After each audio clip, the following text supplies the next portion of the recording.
வருமானம் வருதோ வரலையோங்க, நமக்கு புடிச்ச வேலையில கிடைக்கிற சந்தோஷம், நிம்மதி வேற எதுலயுமே கிடைக்காதுங்க. ஸோ கைஸ் பார்த்தீங்கன்னா, பஸ்ஸில தான் நான் நெய்வேலி போயிட்டுருக்கேன். ஆர்ச்சிகேட்லேருந்து பார்த்தீங்கன்னா, ஒரு 6 கிலோமீட்டர்ல தான் மண்டபம் இருக்குன்னாங்க. சரி நானும் அடுத்த பஸ்ஸை புடிச்சு மண்டபத்துக்கு போயிட்டேன். ரொம்ப பேர் நினச்சிக்கிட்டு இருக்கீங்க, டிரைவர் வேலைனா கேவலம், பொண்ணு கிடைக்காது அப்படி இப்படின்னு. பட் வாழ்க்கையை ரசிக்க பொறந்ததே நாங்க தாங்க.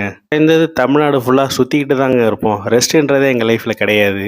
பட் இதை பற்றிலாம் நாங்கள் என்றைக்குமே கவலைப்பட்டது கிடையாது. ஏன்னா கஸ்டமர் அவங்க வீட்டில் ஒரு ஆளாக தான் எங்களை ட்ரீட் பண்ணுவாங்க. ரொம்ப ஹாப்பியாகவே வச்சுருப்பாங்க.